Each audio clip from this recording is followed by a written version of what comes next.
That was fantastic. That was fantastic. My name is Julius Mucunguzi. I work with the Commonwealth Secretariat. I'm the spokesperson for Africa. I happen to have been in Ghana at the same time with a nation observer. So when they asked me to come in and moderate this brief interview with Jarreth, I felt it was a very big honor for me. Jarreth, you are the man. But these people would like to know a little bit about you and what took you back to Ghana in 2008. I was born in Switzerland, just to give you a quick idea. And my mom is German. My father was Nigerian. He passed away. I grew up in Ghana with my stepfather, who was half Swiss and half Ghanaian. And as the Ashanti culture has it, as you become immersed in the family, you're adopted, so you become Ashanti. So that's how I became Ghanaian. I grew up there, and that was part of what brought me back. I spent my childhood there. And before making this film, I made a film with my brother called Glorious Exit about my biological father's death. He died, and me being the firstborn, I had to go back to Nigeria to bury him, even though I had no connection with the culture. And it was a culture shock for me to have like an Igbo funeral, which is basically can bankrupt your family. And what I discovered was a day-to-day life that I had never seen in this way, like a contemporary part of Africa that I was oblivious to, and I was shocked about that. And then I started to think, like, why? Oh, and then I figured that because on television we see beautiful, like I said earlier, the BBC or whatever documentaries about the animal world in Africa, and it's in the most amazing picture quality, but you don't have the day-to-day routine life in the same quality. That being said, I was in a midlife crisis. So what do? You buy a fast car, or you go back to the childhood memories where you started, and that's what I did. I went to Ghana to look for my roots, the images and the smells and the sense of my childhood, and stumbled upon this election, or the election stumbled upon me. I don't know. So what was it that you were hoping to? Your mic is not working. Hello? What is it that you were hoping to find when you went back? I left the country, or we left the country in 1980. That was post first military coup. And there were a lot of promises made at the time that things would change for the better, that Ghana, that was the first sub-Saharan country that gained its independence, was the beacon of hope when it came to progress on all frontiers. So I went back hoping that the poverty had been eradicated, that all the promises made had fulfilled themselves, and it wasn't the fact. You still had like 50% of the population not having access to clean drinking water, and the other 50% that don't have it on a regular basis. I figured, like, Africa, and I don't mean to step on anyone's feet, is to me the cemetery of NGOs. And yet these NGOs are important, because the work needs to be done. So I was thinking like something was wrong with maybe what Thandie was speaking about, identity, like, who do we see ourselves as being? Why is there not as much progress as there should be? And there is progress, don't misunderstand me, but in my eyes, in the 1950s, Singapore and Ghana had the same GDP in the 50s. Imagine, today Singapore is a first world country, and Ghana is still a third world country. So what happened? So that was also part of the journey. Let me go and see what happened. But instead, I found this gem of absolute, to the extent as much as possible, pure democracy. So I don't know. You had been away for over 20 years. and you return. Were you following the politics of the country closely, or by doing this film, you have to almost undertake a crash course in the politics of Ghana? Just based on the family history, I was following some of the political movements in the country, because our family was friends with Rawlings, our family was friends with the Kufors. We had these ties, even though our family was never considered political. But coming to Ghana, I realized it was a crash course, because I really had to learn about the political environment and the history of the country. And I also learned that politics is it's a power struggle. We see from the film that you really had close access to the key actors. How possible was that? Do you find it a challenge to get to some of these key actors in the political process? Well, it's very difficult to access political players because they're never going to show you their face. So what you have to do is you have to basically become the fly on the wall to just catch glimpses of a certain reality and the truthfulness that they will give you as you go along. So what we did is we were there 4 months prior, before the election started, and we kept traveling with the players on and on and on and on. I mean, for weeks, for months. We filmed everything. My crew was already going like, Jarreth, are you out of your mind? They're saying the same things over and over again at the rallies. But I said, we have to do that. And then suddenly, when we didn't show up for 2 or 3 days, when we were gone, they approached us saying like, where were you? You missed something brilliant that happened. I mean, we knew we didn't miss anything, but the psychology was there that they thought we were part of them. And this was on both sides of the political spectrum. So I thought that was very interesting. And so that opened the doors. And when the foreign, news teams started coming in, that was like a week or 2 weeks prior to the elections, they felt like strangers even to us. We were like, you don't even know who's who. You can't tell the difference. And then you see the famous things on like CNN or BBC, where you see like the NDC party, and then underneath it says the NPP, because nobody can tell the difference. And it's so telling because it doesn't really matter, it seems like. And to us, it did matter to really tell you who is who within the film. We'll get to that in a second. There's already one question here that came out. I just want to note that, Julius. Okay. Well, I'll let you go first. Okay. Right. From the film, it seems one of the parties was more close to you, or you seem to come out to have had more access to one of the parties. Is that the case, or is it me reading too much in it? How do I answer this one? Let's put it this way. At some point, we were so broke, we didn't have money to pay, for the gas. So the NDC at the time said, we'll fill your tank. We'll give you a full tank of fuel. And I was like to my brother, I'm like, we're in trouble. We're accepting like bribes. And he said, don't worry. Next time we'll have the NPP fill the other tank. So we started doing this, like, you fill this tank, they fill that tank. So we felt we were okay. Now, not everyone gave us the access we wanted. Like, Kufuor, the president at the time, when we finally got to him, was like, why didn't you come earlier? And we had been trying for months to get to him, but to really travel with him, it wasn't possible.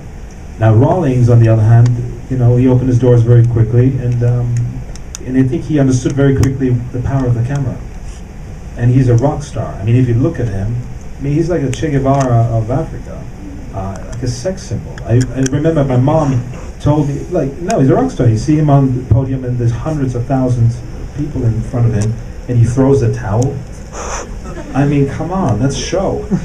And you can think of him what you want. He knew how to work with the media. He just knows how to do that. So, we had more access there. With Atta Mills, we had a little bit less access because he's more guarded. With Nana Akufo-Addo, we thought we would have a lot of access, but then at some point, we didn't get that. I think they didn't understand where we were coming from. And like I said, with Kufuor, unfortunately, very late in the game did we get this interview that we had with him, and we had been trying. So it's hard to tell because at times I felt like I'm more on the side of the NDC, And then I was like, no, what they're saying, what's happening behind the scenes is like so bad. I'm more with the NPP, you know, they're more progressive, catering more to a younger generation. And it just kept going back and forth until I just unplugged. And I said, we're just gonna, I'm just gonna be the eye of what's going on. And I will take the criticism that we have a lot of the, you know, Rawlings there. But that's what we had at the time. Okay, let's hear what you have to ask or to The say. gentleman had a... Is it mic there? It was basically the same question that you just asked, actually, but I just wanted to ask you whether you actually were politically motivated in one direction or the other, because sort of watching the film cold and not really knowing anything about Ghanaian politics, it does come across sort of quite pro-NDC, and that's, I think, a product of the sort of screen time dedicated to it, but also, especially in at the end of the first round of the elections, it's really looks like it's sort of NDC's point of view. I've got no idea what sort of happened at that particular time, so maybe sort of fill us in on whether the allegations of the MPP rigging the Well, the thing is, I think the problem, if you really look at it, is that the NDC started something with the first press conference, which was undermining the democratic, you know, electoral process. Because their allegations were made, and they were based on what? Like the journalists asked, like, where are these figures coming from? And they couldn't say. So in the film, I felt that we're showing that the NDC is doing something that it's not supposed to be doing. You know, so it's hard for me to say. Rawlings was just very, it was a gift for the film in the sense of the energy. You know, someone who was open, and as a filmmaker, believe me, we cut out a lot more. Because you are seduced to going with what keeps that energy level up there, you know, and that's his charisma. And anything else where you hit for the same time, same talk, you're like, let's cut this out. So maybe it was the vanity of the filmmaker that can be criticized here, but not his political orientation. All right, thank you. There's a hand up there. Yes, you.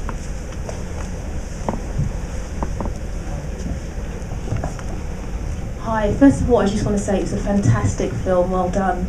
It was so, as a Nigerian, it was so refreshing for me to see a really positive portrayal of Africa, the passion of the people, and it was just a brilliant film, so well done. Thank you very much for making it. My question, myself and my friend were actually discussing Obama, and we noticed that in one of the scenes there was a placard that said Obama and talking about change. And I just wanted to hear your perspective on how you think Obama has had an impact on democracy across Africa, not just Ghana, but across Africa. Well, to be honest with you, I couldn't tell you specifically what the impact has been across Africa. I just know that in Ghana, people were exhilarated. They were so motivated to see that that kind of change was possible. Just the fact that an African American or African American was running for president was possible. Opened doors for people who had lost hope, and that ignited a fire. But I wouldn't say that fire was responsible for the people's engagement and passion. I think people were just tired and are tired of living the lives they're living. It's time to have access to clean water on a regular basis. I think it's just time to have to live a life in dignity. I think that's the bottom line. And Ghanaians are they're so politically conscious, as I've seldom seen it. I mean, voter turnout was about 70 to 80%. I mean, that's huge. That is so huge. And one of my favorite, I was in Edinburgh in July for a TED Global talk. And one of the examples I made, one of my favorite examples, is the 2000 election in the US, Bush versus Gore, where you have, the Supreme Court decide who's going to be the next president of America. Now in Ghana, you have first round, second round, and an unprecedented third round where the Electoral Commissioner says, we're going back to Tane, the constituency, that's going to be the decisive factor in this election. And before that, nobody, even in Ghana, knew what Tane was. I mean, could you smoke it? Could you eat it? Could you drink it? Now suddenly it was on the map, And I thought, that is so genuine. That is democracy, or an example of democracy. And it wasn't in the books. You know, the Electoral Commission had to reinvent himself at that point. I thought it was genius. So I was inspired by that. And like you said, you know, to me, it became a success story. And that was the most important thing for me in this film, and I'm glad it turned out this way. That I was able to tell an African success story. Yes, please.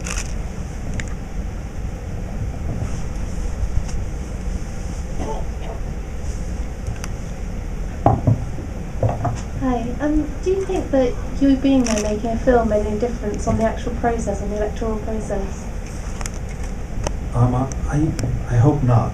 I hope that everything that happened was, you know, if you're referring to the strong room, for instance, that was unprecedented that any camera team ever was allowed into that strong room. And, you know, one of the questions prior, how did you gain that access and trust, was spending a lot of time with the Farijan, the Electoral Commissioner as well, and bugging him. I mean, it's like every time I shut up at his office, it's like, not you again, please, go away, we have serious things to do. And then at one point I said, look, I think that we can help, you know, the transparency process. That if you allow us in, you know, we're going to be able to tell the world what is happening in there. And fortunate for him, you know, and his gentleman-like, you know, being, he basically reached out his hand and said, look, you can come into that room, but none of the footage that you shoot is gonna hit the road until, or, you know, be released until after the election. And then we shook hands, and based on a gentleman's agreement, we were allowed into the strong room. I mean, where does a gentleman's agreement count nowadays? I mean, you know, I'm thinking in the U.S., shake hands with whom? So, I don't know, it's maybe that when the camera was in the strong room, it did stop them from, you know, but I thought it was pretty tense anyhow, because at some point they just lost it because they thought they were being cheated. You know, and interestingly enough, I thought everyone thought they were being cheated, not just one side. You know, I think everyone thought something was going completely wrong. And it could have been that someone just misplaced that fax. It could have been that someone wrapped their fish and chips in that paper, or wrote down the telephone number of someone. Who knows? Maybe that fax was never sent. You know, and maybe it was. Maybe, do you know what I mean? It's like, but it shows that how fragile this process is. That why didn't anyone scan that fax was my question. I mean, the simplest thing, you have scanners, right? You scan the fax and then you distribute it to all the people, and so I think there's things to be learned also. Someone up there. Sorry. Congratulations. It's great to see how you immersed yourself in that process. It's quite incredible. My question is, how do you think oil going live is going to affect the elections next year? Well, it already did affect this election. I can tell you, like, you know, at times you saw like 50 Land Cruisers in the worth of $1 million, you know, traveling through the country. And you know that there's serious cash flow coming from somewhere. I mean, Halliburton was down and gone already at the time. You know, you'd meet those people that, you know, at receptions and parties. And, you know, there was a lot of, here's an interesting thing. Like, if you give, there's loopholes in the system. If you give money to the candidate of a party, he is not accountable for it. He does not have to justify what he does with it. If you give money to the party has to, you know, account for it. Now that's a loophole, and you know the Electoral Commissioner said, like, you know, it's a problem in our system that we have, but it hasn't been fixed yet, as far as I know.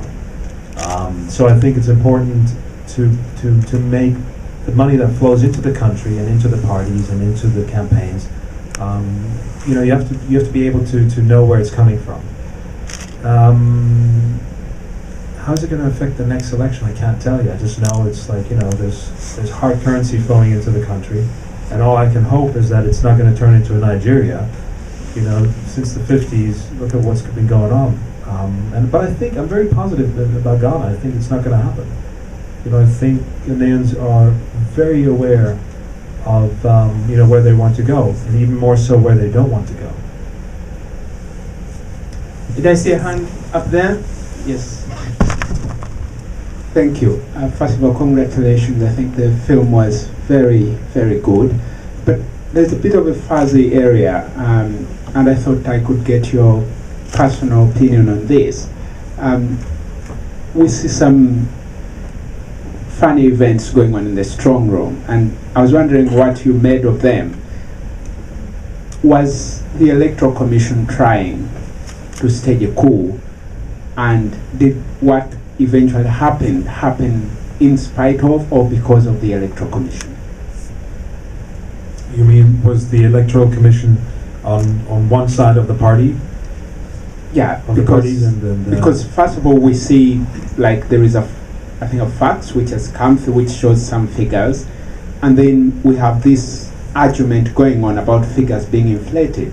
And you spoke moments earlier about, you know, an African success story, and I was wondering if you do not in a way let the Electoral Commission off the hook. Well, I don't think so, because look, we know in politics things, bless you, things will always go wrong in a certain way. You know, I think there's no perfect system. I think what matters here, and I'll go into more detail if you want to, is that Ghanaians accepted the results, that the political players accepted the results, that even Nana Akufo-Addo at some point said, okay, that was the decision that the Electoral Commission made, I'm letting go. I accept that what happened is to the best knowledge of the players, and I'm fine with it, you know. I think that's the key. It wasn't like in the Ivory Coast, you know, where you're clinging to power forever. It's not like in Zimbabwe. And I think that's why it is a success story, that people had a dialogue, even if they might not be, even if they don't agree 100%. Now with that fax again, I really could not tell you. I mean, we were in the strong room. The fax, was it there, was it not there? It became like a ghost. And I don't think that Afari-Jan would have allowed any kind of manipulation. I don't think so. I mean, not only his reputation is in the line, you know, it's the country. The country's future was at stake. And I think what happened was that they showed democracy better. And not everyone has to agree, but they came to a conclusion that this was okay. This was good enough to move forward. And I think that's where democracy succeeded in Ghana in a, for me, very inspiring way, where it wasn't like, let's go and check where that fax really came from. Did it come from anywhere? Was Afari-Jan staging, you know, a coup or the Electoral Commission? That wasn't the point anymore. Ghanaians were satisfied, and they said, that's okay. I hope that answers your question. Yes, please.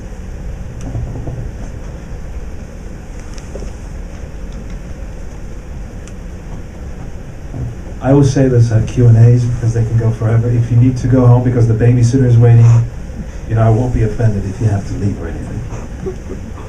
Thank you. I think this is a really important film. I hope as wide a range of people can see it as possible. I just wanted to find out why you didn't interview, as far as I could see, any tribal chiefs.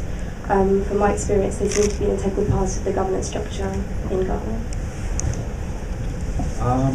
We did get some interviews, but it didn't fit into the film that I wanted to. And you see there's very little, you know, the tribal structures are not in the film, are not embedded in the film. It wasn't about that. I think in the very end, you see like the Ya in Nembi, in the north we were, and you see in the end, you know, in the inauguration, you see one of the chiefs.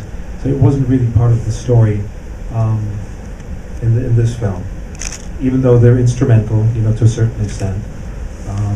I didn't think they should. There was just no room. It was a gut feeling. I thought we didn't need that.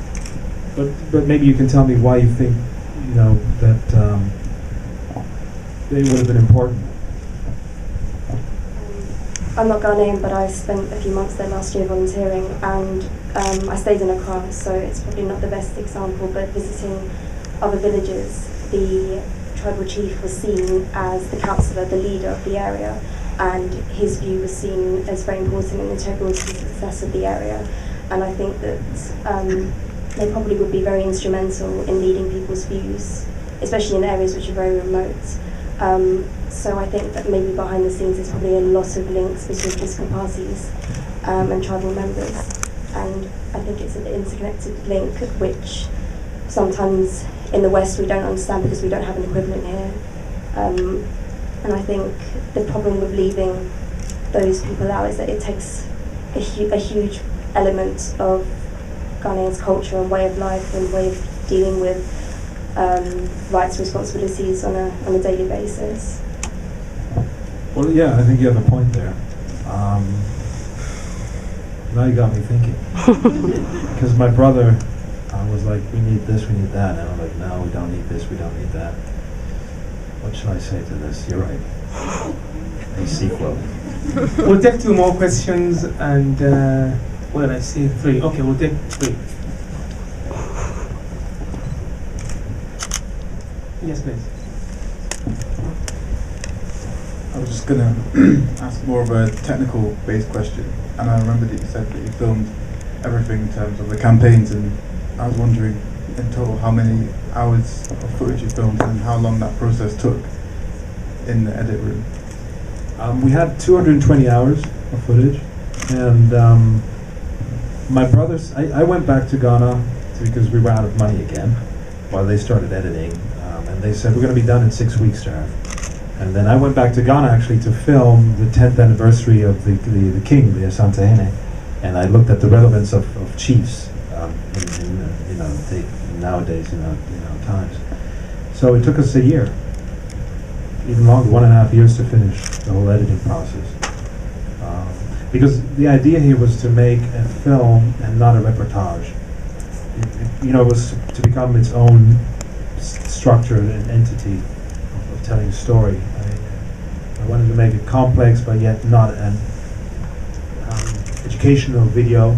I wasn't supposed to give you all the facts, and it was more like if you like the film, hopefully you go back and check more on Ghana and then have a look. But so it took us, it took us 2 years, 2.5 years. It took us a long time to film, and everyone's like, "Hey, the next elections are coming up. Is your film gonna come out before that?" So but I think we're in time. It's up in 2012, the U.S. and Ghana. Okay, let's take that round of all the questions and you respond to all of them after, and then that will be it. So, the lady up there. Hi, I thought the film was fantastic. Congratulations. I noticed on a couple of occasions when you interviewed voters, you talked to, for example, a man who said, "Oh, that's my wife," and the same thing. Sort of something a little bit similar happened on another occasion when I was sort of desperate for you to go and follow the wife and ask her a few questions. Were you conscious that this was a very male-dominated film with very few female voices, and was that part of the story for you? Okay, let's take the questions out together. Yes, please. I just have a quick question. Some friends in Ghana organize a monthly film screening and discussion, social issues that affect people in Ghana, and they're just wondering when your film is going back to Ghana to show. They would really love for you to come down and screen the film and also, take part in a discussion with them as well. Right. Gentleman down here. I just wanted to ask, it seemed from the clips in the film, and maybe that's to do with the access that you had, that there were scenes with Jerry Rawlings and either the African Union or ECOWAS. That just seemed a little bit unusual to me, that they would be sitting together with the former president and quite an instrumental member of the opposition cause. Was the same sort of discussions and access there with the incumbents, or just how did that situation kind of arise, really? Is that? Yes. You have a question? Yeah. Right here, please. You're keeping track with the questions so you can help me? Yeah, my question was about the size of the film crew. You managed to cover an awful lot of space, or gave the impression that you were everywhere. I was wondering if you brought film footage from other sources, and whether that could maybe have addressed the issue at the end, which for me made the film firmly come down on the NBC side, as the APP were blocking you out and you were showing footage where you were still being given access to the NBC. The celebrations had quieted down, but the ABC was like, whoa, whoa, whoa, you're not coming in here. How about you? So the NDC and the NPP, I mean, at some point they both closed the doors. There was no access anymore. It was the end of it, you know, so I don't know what happened there. And we had my brother was traveling with Rawlings, and most of the time, and Topher and myself and the sound guy, the main crew, were traveling with everyone. Like, and there were times where I just knew I need to be in two places, in different places at the same time, because I need to have that, you know, be able to cut back and forth as a documentary filmmaker, where I can't recreate it. I have to know that Kevin is shooting with the NDC while we're shooting with the NPP, so that we can really cut and see what's going on there. And we were on the phone most of the time saying, like, okay, what's going on? Where are you now? We have a press conference here. Where are you? Okay, you're at the headquarters with the NPP. Please film this. You know, so we could go back and forth. But we couldn't afford it too long. You know, at times I had to send them home, or and just grab what we could. But when things heated up, we were two teams. But we didn't get any. I didn't want any footage from any other camera team, because we had thought about an aesthetic for the film, like how it should look. You know, I was going for a cinematic look. I told them, I said, if you die making this film, the last shot has to be epic. I don't care. You know, and there were situations where people were shooting with live bullets. I mean, if you have like a crowd of 20,000 people, it's just wild. You know, it's unpredictable. But I think they did a great job. I mean, really, really, really. I'm so proud of them. You know, that they got the gist of how visually. And I think that's one thing I wanted to do is you know, I thought that this documentary has to go beyond. Because it's Africa. Because there's a quota about Africa. You know, like you try and sell the film, what we're doing now, and people say, it's a brilliant film, we love it, but we already have 2 films from Africa. And I'm like, really? Like this? And they guess, no, not like this, but we can't buy the film. So that's, you know, we're fighting with preconceived ideas and notions. So I said we have to go beyond that. We have to make it look better, even though we had like $50,000 to start with. That was all we had. And I said, who cares? We'll make this film. We'll make it happen. I think that's the questions approximately. Then, let's see. Oh, you want to go there? Okay, male-dominated. You know, Ghana is a matriarchal society. It's not a patriarchal society. In general, people don't say on camera what they think, you know, is going on, or who they're going to vote for. And believe me, I approached a lot of, you know, wonderful women, great women, who didn't want to talk. Not because they can't talk, because they just, you know, they didn't see that they wanted to talk. But Hannah Tete did, you know, and I think she was very, very articulate. Like, she's a spokeswoman of the NDC. And there again, you know, I didn't choose the NDC.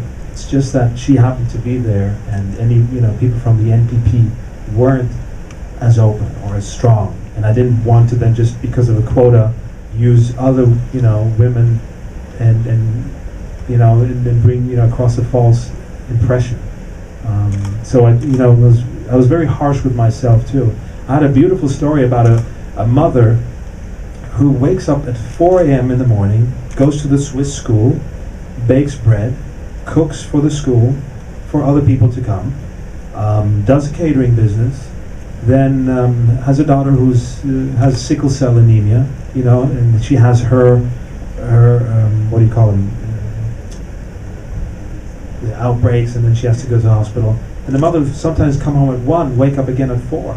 And I wanted to have that juxtaposition of the film of a mother, progressive mother who's, you know, divorced and raising her children, versus politics and what the promises are. I thought that was a beautiful story that I wanted to tell.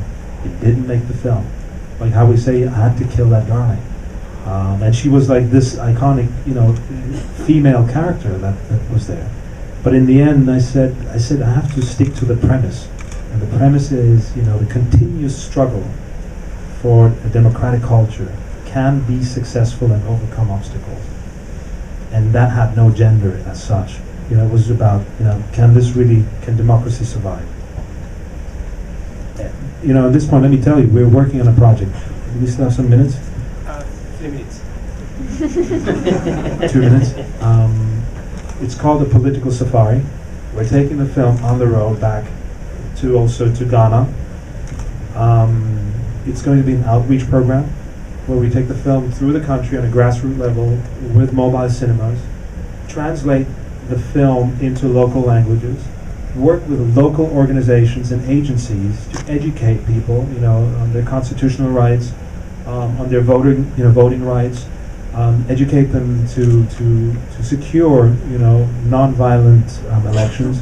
We screened the film in Kenya. We screened it in Zimbabwe. We passed censorship there.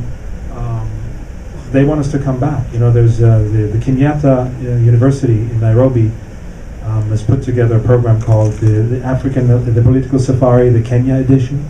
So there's different editions now. We're working with Burkina Faso, and I hope we're going to travel through all of Africa. I hope we're even going to travel through, you know, North Africa, you know, where the Arab Spring took place.